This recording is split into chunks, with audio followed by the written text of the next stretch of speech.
Monday, and it's Mindset Monday. Welcome. If you have not been on one of these live webinars, we do it every single Monday, Wednesday, and Friday. And Monday is always about the mindset. It's the start of the week. And so the question is, what is your mindset? Are you fired up? Are you excited for the week? Or are you like, oh my God, I can't wait. It's Monday. It's all the problems of the week I got to solve. So I don't know about you. I am fired up. So today we thought we're going into the 3-day weekend. So starting Friday, Saturday, Sunday, which is November 18th, 19th, 20th, we have the 3 days starting. And we're super thrilled.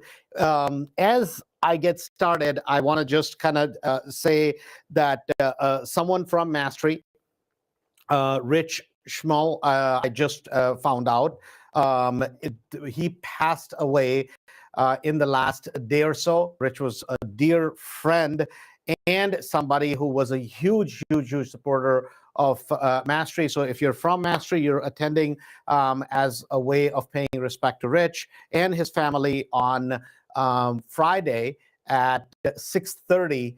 We're going to go to his service. It's a friend. It's someone who just was hugely supportive to us from the very beginning. I just found out about it today.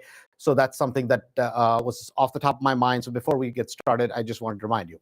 Having said that, today we're talking about your mindset in terms of Mindset Monday. And I thought, why not address a few questions that come in during the week as we do these, as we do the RIA meetings, in terms of real estate, your mindset in terms of where the economy is going, and where do we go from here. So the first one that came up, somebody said the other day, and this was a remark that they made on, I don't know, one of the YouTube things I did or one of these things. They're like, well, Andrew, you have an advantage. I'm like, well, how so? They're like, well, because, you're an immigrant, so you have an advantage. And I was like, well, I never thought about it from that perspective, but actually I do. Right? That is the immigrant mindset. And that's what I want to kind of start out with this. So my question is this, that for everybody that is watching, or for somebody, if you grew up in this country, you did not grow up in this country, your parents, for most people today, 80% of the United States population, your parents probably came to the United States within the last 3 to 4 generations. Right? So the United States is not a very old country. So that's where 80% of the population came from. But yet what is interesting is this, and this is something that always fascinates me, that if you look at immigrants as a whole, I would consider myself, I guess, first generation, even though I was born here, but I grew up in India most of my younger life. From about 3 months old till I was 17, I came back at the age of 17.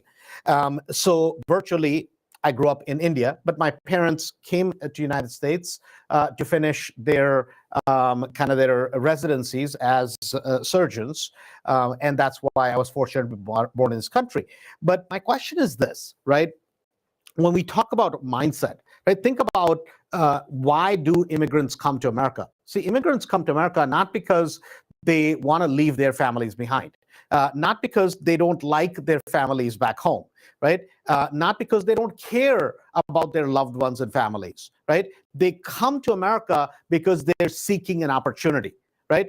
They feel, their mindset when they come to America is that, hey, America is the land of opportunity.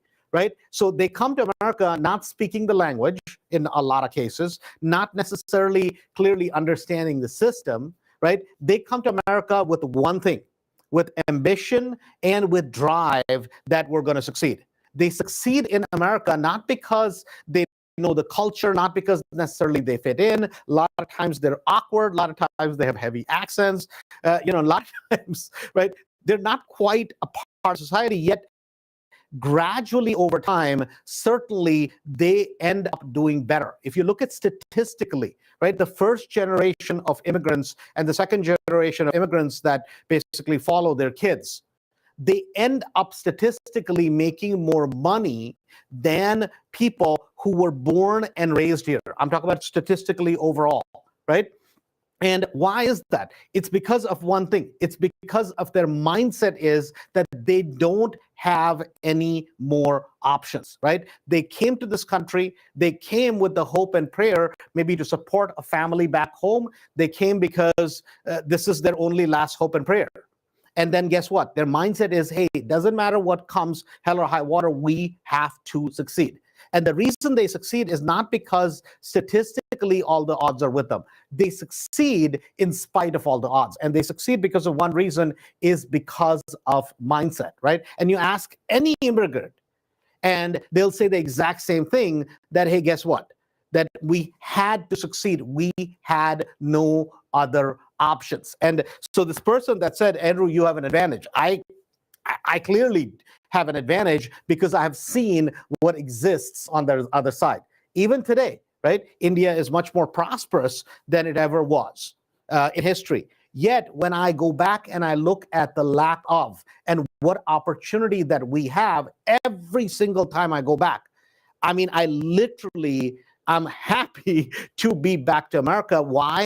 Because literally, guys, I mean, if you can't make it in America, don't go anywhere else, because you're screwed everywhere else in the world, because it's much, much more difficult when we talk about earning money, right? When we talk about earning money, America is the easiest place to make money starting from zero, right? So you do have an advantage. Like if where you're an immigrant, because you've seen lack of. If you've always seen plenty of everything and you take this opportunity for granted, meaning being in America, then guess what? You don't see that we have a tremendous advantage over everybody else. And that's why people clamor to come to America, because this is a place where the opportunity that is given, it's equal to everybody, right? The opportunity is equal. Yes, is there prejudice? Is there discrimination? That's called a human condition. Go to any country in the world, any country in the world, and show me where everything is equal. Right? It doesn't exist. But yet the opportunity that we have here is absolutely incredible. And so when somebody said that immigrants have an advantage, I mean, I truly believe so. And the advantage not because they're more educated, advantage not because they have more money. Certainly they don't. It's not because somehow they're special. They're special for one reason. They have seen the desperation from most of the countries that they come from. And guess what? They see the opportunity that this country offers. That is the advantage that most immigrants have. So the other thing, a question was asked on one of the online things that somebody sent in, and this person said, "My uncle is in the mortgage business. He's been in the mortgage business for the last 22 years, and he says that the interest rates are up. It's going to be really bad, so don't buy a property," right? So my question to you is this, right? And I kind of reached out to this person, and I had a conversation with them before I'm bringing this up, because I wanted to get their permission to bring this up today. And my question to them was this, that if your uncle told you not to buy a property because the interest rates are going up, he's like, oh my God, I've never seen it as bad. It's going to be really bad, so don't buy a property. I'm like, let me ask you a question, right? Was your uncle in the business in 2008? He's like, yeah, he was in the business. I'm like, what happened? He's like, oh my God, it was terrible. It was terrible. He was doing a lot of loans before 2008, 2003, 4, 5, 6, 7. He had made more money than he had ever made. What happened in 2008? Well, he lost 4 properties. Think about this. I'm like, you tell me your uncle's been in business this long. He's a mortgage broker. Supposedly he helps other people to get a mortgage.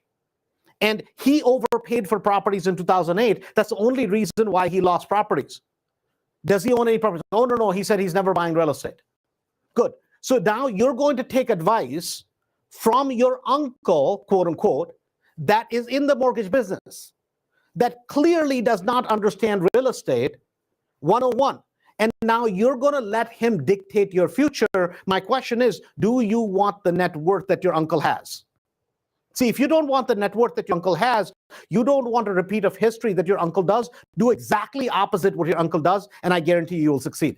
That is the mindset you got to have. What do I mean by that, right? I'm like, when did your uncle buy properties? He said, well, he bought properties in 2006 and 7. I'm like, you do realize in 2006, last time, everybody had bought properties and the property prices were through the roof. And then your uncle, who's in the mortgage business at that time, excuse me, gets in. Why? Because everybody else is doing it. Hence, he gets in. So he's behind the curve. He clearly doesn't understand what real estate is. And then he overpays for properties. And this is the same uncle, because he's in the mortgage business, is going to tell you how to invest. I'm like, I'm going to be probably crude here. And probably you're not going to like me for saying this. But, somebody who is a failure in terms of investing. Now, he may be a great mortgage broker, meaning they may do a lot of loans. Being a mortgage broker is a job, right? You guys get that, right? It's a commission sales job at the end of the day. So he may be great at that. He may do a lot of loans. If you want to learn how to do a lot of loans, and let's just assume this uncle of his is number one in that company or wherever he works, whatever mortgage firm he works for, great.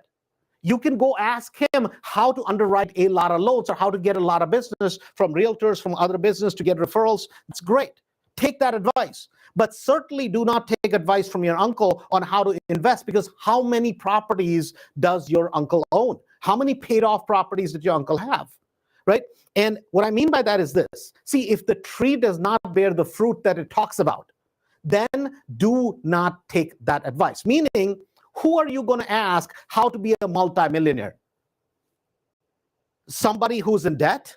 Somebody who doesn't have a lot of assets? Not cars, not airplanes, not BS. I'm talking about pure assets, right? So in this case, I told this person, I'm like, listen to your uncle. If you want to go in the mortgage business, and supposedly this person, if they do a lot of mortgage business, great. You can learn how to do mortgages, right? How to make a lot of commissions. You can learn from them. But you certainly cannot ask them how to have a lot of assets, because he does not have a lot of assets. Last time he tried, he screwed it up. So my advice would be is that do not have the mindset that your uncle has, because guess what's happening? As the rates have gone up, what has happened to property prices? Property prices are coming down. What has happened to sellers? Now suddenly the sellers who are the highly motivated, what are they doing? They're dropping their prices and they're getting desperate. I'll give you a perfect example. Over the weekend, I looked at a property, right? About a week and a half ago.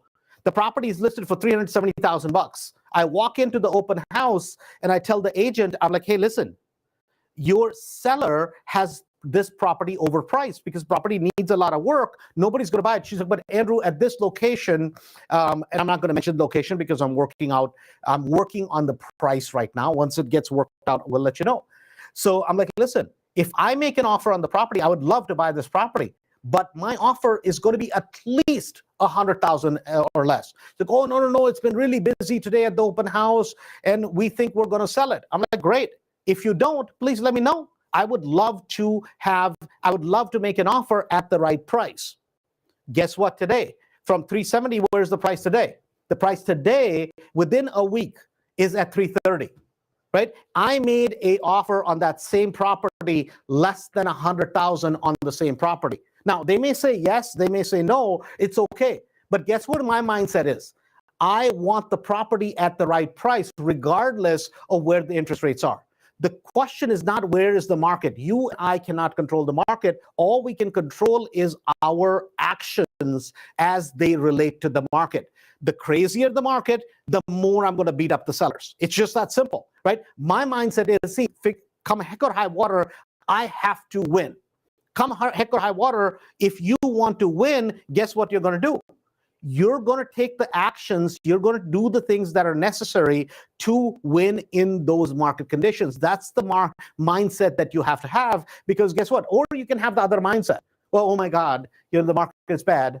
I can't do anything. Oh my God, everybody's losing money. Oh my God, I can never do a flip, right? You can have that mindset and be on the sidelines and watch all of us play the game. That's completely okay. But if you're going to show up at the 3-day event, right, we expect you to have the mindset that, hey, guess what? Come heck or high water. See, if 2008 had not happened, where people lost their freaking shirt, right? People lost their darn shirt during 2008.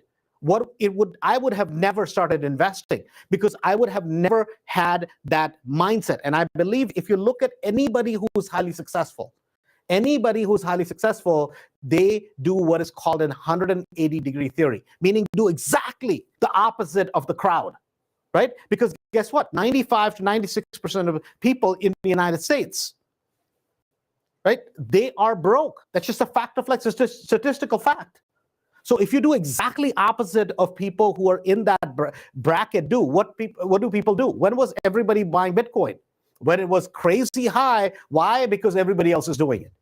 Their neighbor, who has never ever in his life traded any stocks, has never done anything, everybody and their brother, oh my God, I'm going to buy Bitcoin. Why? Because my neighbor is doing it. So my question for you is, who are you? Are you that person that's going to listen to that uncle that has never really succeeded at this particular thing, which happens to be investing, and take their advice? Oh my God, interest rates are up, so I'm not going to buy. Or are you going to say, hey, you know something? I'm going to buy it at a price where the interest rate does not matter. Interest rate went up from 3.5% to close to 7%. Well, guess what? What if you could buy a property for $200,000 that's worth $430 or $440 after you put $50,000 into it? That it's still a great price, regardless of the interest rates, because you and I cannot control the interest rates. So the next thing somebody came up with, and this was kind of a related question. It's like, well, when the economy is down and we're in the recession, is it really smart to buy real estate? Guys, listen, it's a great time to buy real estate when the economy is up. It's a great time to buy real estate when the economy is down. It's a great time to buy real estate when the economy is going up. And it's a great time to buy real estate when the economy is coming down. Why?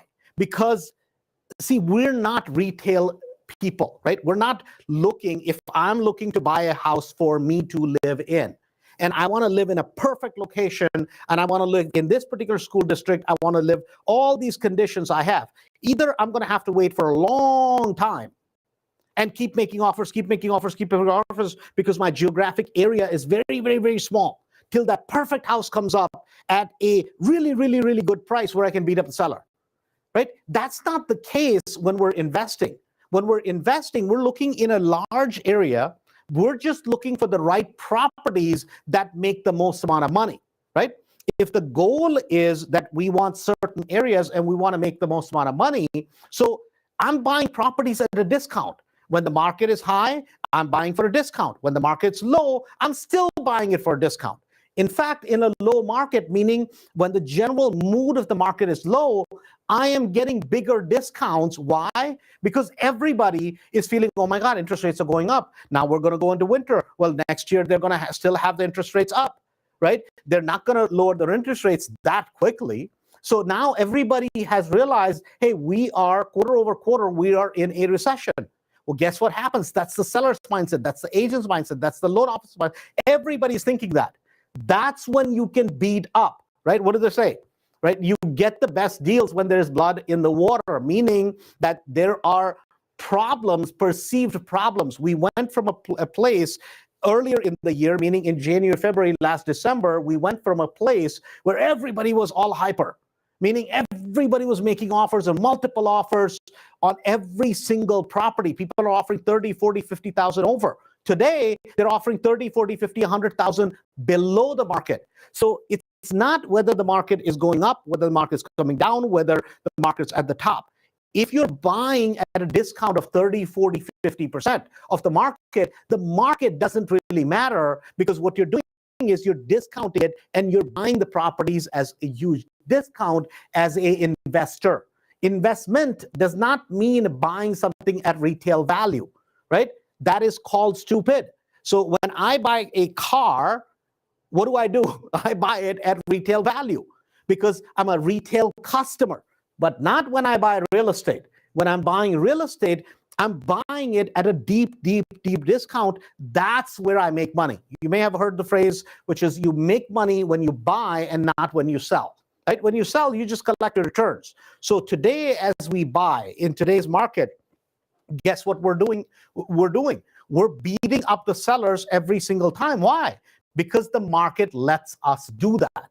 Last year, it was harder to do that. So we had to pay a little bit closer to retail value compared to today. Today, if we make an offer 50% of value, nobody blinks because they're like, oh, well, that's ridiculous. Well, yeah, that's ridiculous, but you have a choice. Might as well hold on to the property through winter and sell it to me in January, February. Well, we're going to pay less at that point. So what my point is, it's not the economy. It's what do you do with the economy, right? The next thing came up was, I can't find a deal, Andrew, because no one is going to sell when the economy is down, right? This is clearly, whoever sent this question, I appreciate you sending me this question. But look at the number of sales, right? Look at the number of sales that are going on in a multiple listing service, right? Is the total number of sales zero? So somebody somewhere is selling properties. The question is, are you buying, right? So in the last 3 months, I bought about 16 properties or 18 properties, something like that, in the last 3 months or so, right? I'm buying more properties in this market than I did in the last year's market. Why? Because last year, deep discounts could not be found. Guys, this is a fallacy that there is a certain percentage of people, right? Right now, there is about a 1% of the market that is in foreclosure. That's a normal market. Those people, it's not whether they want to sell or not want to sell. They have to sell. They must sell. There is another 4 to 6% of the market that is going to be people that need to sell. So a perfect example of that would be this. As some of you guys know, my parents passed away a couple of years ago, just before Corona. We had a property back home in India, right? A couple of properties, actually. And for us, we were motivated sellers, my sister and I. Now, why were we motivated? I'm in the real estate business.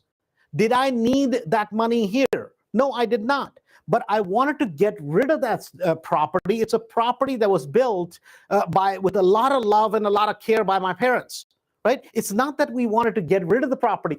We had to get rid of the property because all the headaches and the nuisance that came 7,000 miles away for both me and my sister, upkeep of such a big property in terms of maintenance, in terms of all the headaches that go with it, right? It's not that it's a family home. It's not that we wanted to give it away, but we ended up selling it at a much deeper discount, even though I happened to be in the real estate business. And I didn't need to sell the property.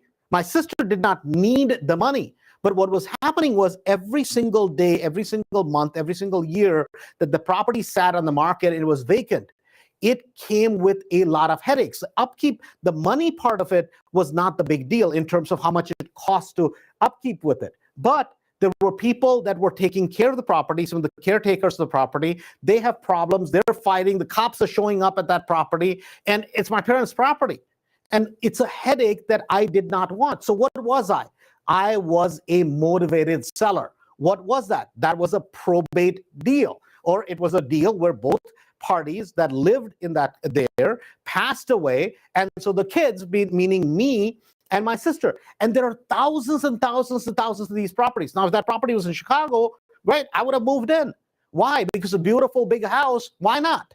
Right? But I was a seller that needed to sell given the situation. See, good market or bad, there is always a segment of society that needs to and that wants to sell. Sometimes it's based on financial reasons. At other times, it's based on family reasons. At other times, they're moving from here to, say, Houston. They're moving to Dallas. They're moving somewhere else, right? Because if this property was somewhere here, I would have just said, hey, rent the property out. But I did not want a headache that far away. What I'm trying to say is this, that this has nothing, just because the economy is down, there is a certain segment of the market that will get more desperate to sell the property.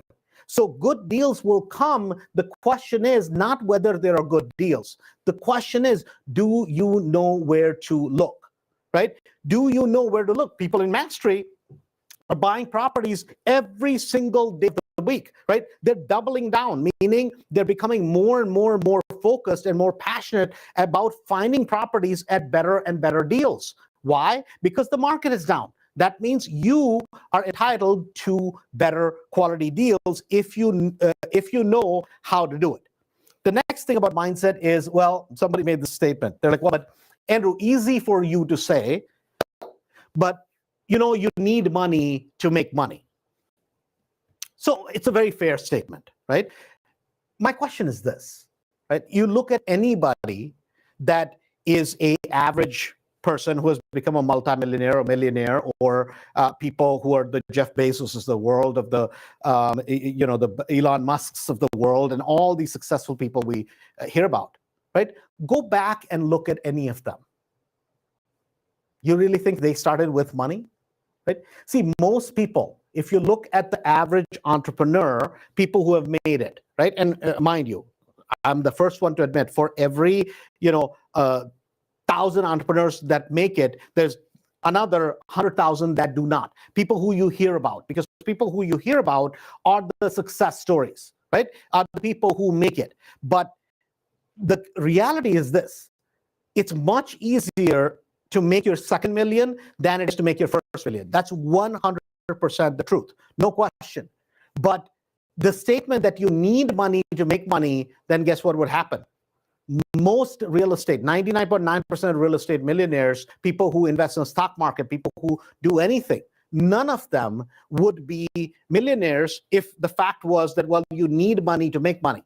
See, the beauty of real estate is this: you don't need your own money. You need somebody else's money, meaning OPM, right? Other people's money. When I started, I did not start because I had a lot of money. In 2008, I had a little bit of savings. It was very, I'm embarrassed to say how little it was. And I was scared to put that in because I was like, hey, what if I lose it? What if something goes wrong? What if? So the way I started was I took a $20,000 line against a townhouse I used to live in Bartlett, right, suburbs of Chicago. That was the start. That initial seed is what built a 20, 30, $40 million real estate investment portfolio, because that was the seed, right? It's not based on how much money you have, right? It's not based on, see, a lot of times what we all focus on is what we don't have. What are the missing pieces? What we don't look at is what do we have, right? And that is a big, big, big issue. For me, I had the willingness to work my butt off. I had the willingness to go out and find great deals, because those are learned skills. See, skills that you can learn, because you can always partner with other people for money. You can always find other people that are willing to give you the money for your deals, and you don't know where to find them. Well, guess what?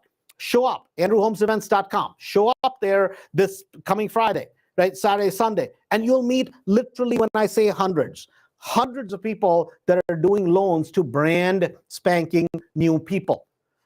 Guys, today, there is no lack of money. There is lack of initiative. There is lack of drive. There's lack of somebody who says, you know something, I'm going to make it happen. Because if you have a deal that is good enough, I will fund it for you. I will 100% fund it for you. In fact, I'll make it even better for you, right? Don't even do the deal, just wholesale it to me, right? I'm happily willing to pay you 10, 20, 30,000 bucks based on how good, how juicy deal do you have. Today, there's no lack of funds. The lack is the lack of drive, the lack of passion, the lack of willing to do something. That's where most people lack. It's not because we lack funds. As a group, right, if you've been around us for any period of time, there is no lack of money, right? Because money is easy to find. What requires work, what requires tenacity, is the ability to be able to find deals that make sense, right? And if you don't have that, and if you have a great deal and you don't have the money, and your mindset is, hey, you need money to make money, please, right, reach out. Right? I'm more than happy to buy your properties, or I can refer you to other people, as long as it's a good deal. Right? That's the key factor in that. Somebody else said, they said, well, Andrew, this is all well and good, right? And this sounds too good to be true, but people who are successful have to be lucky, right? You have to be lucky to succeed. Guys, here's what luck is. Luck is preparedness meeting opportunity, right? Preparedness meeting opportunity is luck. And I'll give you what luck is, right? So in Mastery, we have about 1,200 people. 1,200 people that own over 18,000 deals. And actually, the actual statistic is about close to 800 people own most of those 18,000 deals. It's not all 1,200. There is 20% of people in that group. I could not get them to do anything. I mean, God couldn't get them to do anything. Forget about me. I'm a human being, right? See, there is a certain percentage of people, they can have all the opportunity in the world, but they're doing nothing. And here's why I say that if you look at the statistics of people within mastery, the average productivity of a person is extremely, extremely high, because I don't even count, right? We don't even count people who do flips. We don't even count the deals that are wholesales. This is just properties that are rental properties. So 800 or so people owning over 18,000 properties in the last 7-8 years. Right? That number is obscenely high, how many properties on an average a person owns. Yet, there is a 20% of people that don't own a single property, right? And why? It's not based on how much money they have. It's certainly because you would think people who show up to mastery, people who show up around us that have the most amount of money would have the most amount of properties. That is never the case. That is never, never, never the case. Right? Because that would make sense. Hey, it takes money to make money. So if you have more money to begin with, then you're going to end up with more properties. You're going to have more success. And that is never the case. It's based on two factors. Number one is ability to be able to think clearly. Right? Meaning a clear thinking, that is the number one ability you have to have. Number two is following a step-by-step process. If you have the ability to be able to think clearly, to have a focused mindset, and then take a step-by-step approach, guess what happens? Your odds of success go through the roof. Guys, this is not about luck. Does luck help? Absolutely. Absolutely. But you know who are the luckiest people? People that are the luckiest are people who are prepared and then an opportunity shows up. Right? There's a lot of people. See, opportunities show up in all our lives.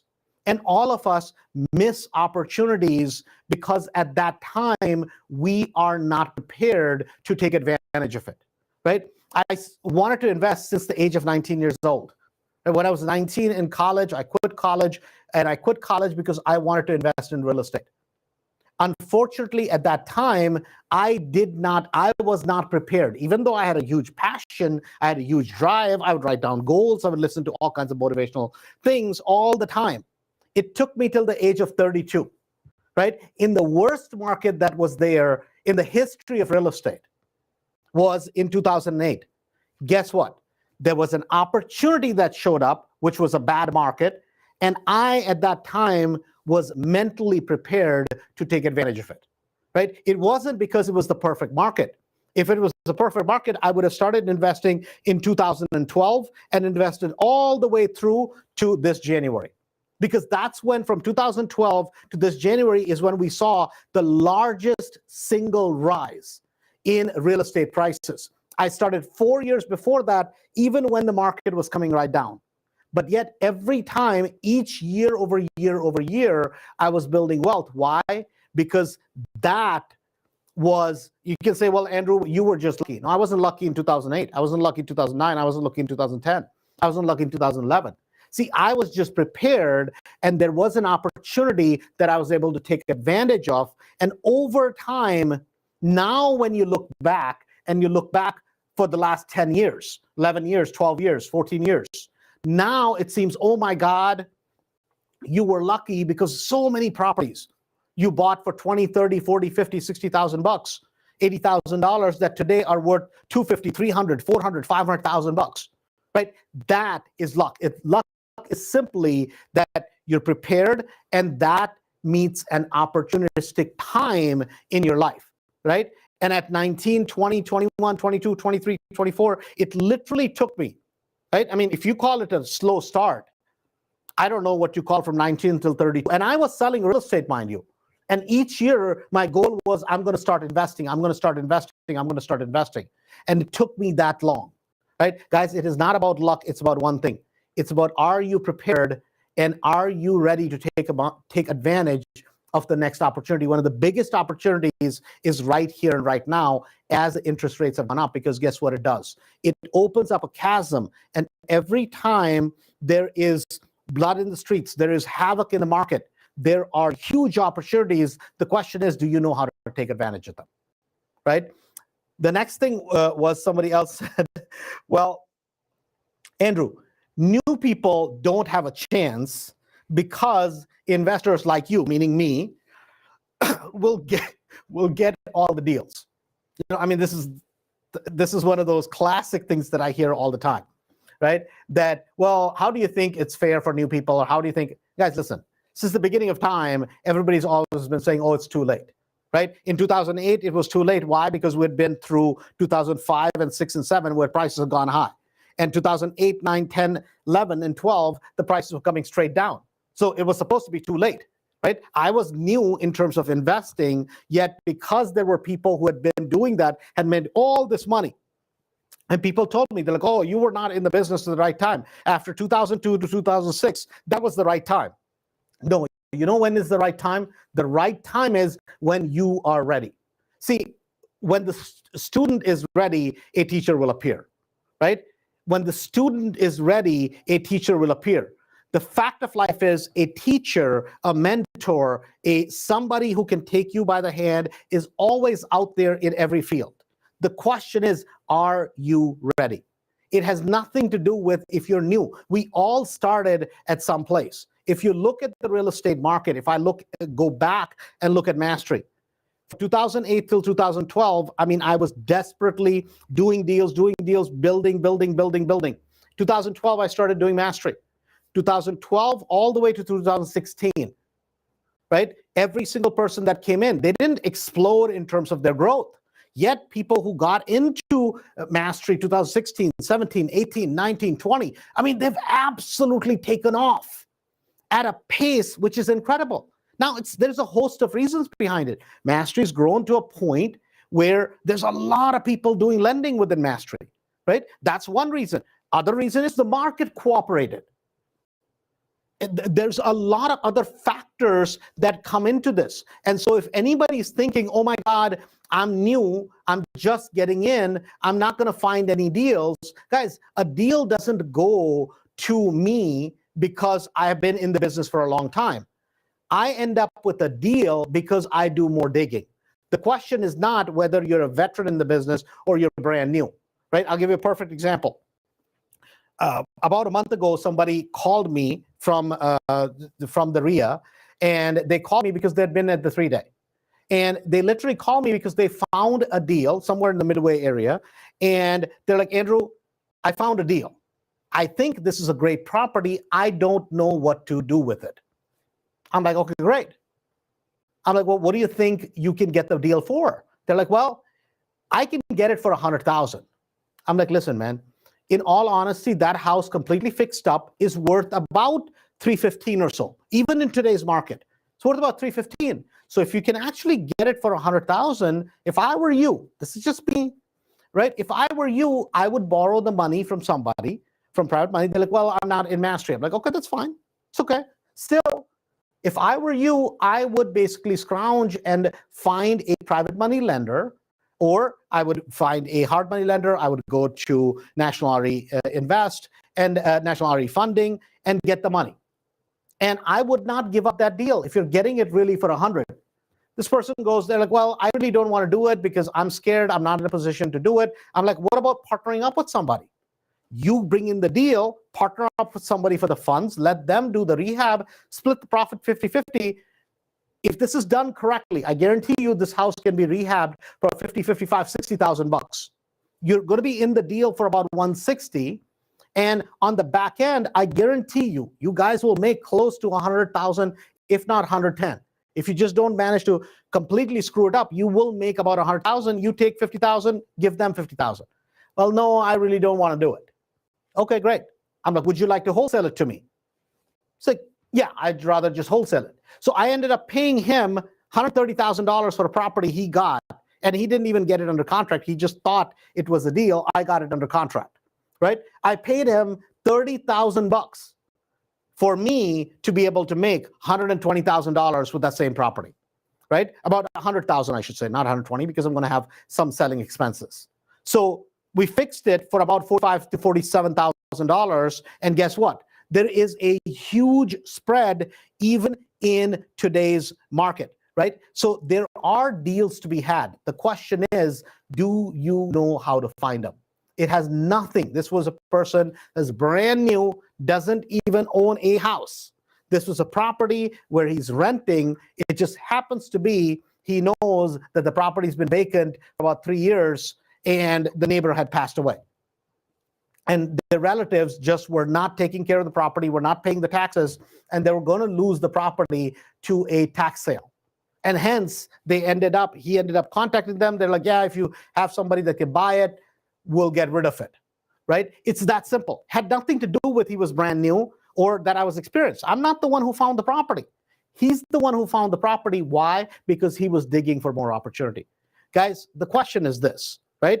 What is your mindset? Meaning, what are you looking at? Are you looking at the glass half full, or are you looking at the glass half empty? There are some people who basically cry about lemons, and there are literally other people in life that make lemonades. You know, Les Brown once said, and he said that if you think bad enough to go out and fight for it, to work day and night for it, to lose your sleep and your, I don't remember the rest of it. Basically, what he's saying is that if you're passionate, if you're fired up, if you go after it like hell and high water, and he says, he kind of ends it with that with the help of God, you'll get it. What he's trying to say is this, that if it's just that, oh, well, maybe someday it's going to work for me. It's not, right? Might as well not try, because it's not going to. Guys, because listen, if succeeding in life was that easy, everybody would be immensely successful. It's not. You're going to have to put in some work. You're going to have to go through some good times. You're going to have to go through some not so good times. And I don't know of anyone that has succeeded over a period of time. Not somebody who's a one-hit wonder, succeeds for 3 months, 4 months, 6 months, does one flip or buys 2 properties by accident. That's not a success. I mean, long-term sustained success comes because of hard work, because of passion, because of a dedicated skill set that you develop over a piece of over a time period. I should say that. Having said that, it's motivational. It's Mindset Monday, I should say. And this weekend, again, that's Friday, Saturday, and Sunday. We're super thrilled. We're super excited. This is number 25, right? It's the 25th one that we're doing, the 3-day event right here in Oak Brook, Hilton Oak Brook. If you haven't registered, click on the link. It's Andrew Holmes Events. If you have registered, you want to bring a friend, you want to bring a spouse, just let Lori know. Email us, let us know that you want to bring them. And I'm super thrilled. We'll see you on Friday and can't wait, because guys, now is the time. As the interest rates create havoc in the market, a lot of people are scared. Now is the time for you to put the, as they say, basically pedal to the metal. Having said that, talk to you soon and have a good day.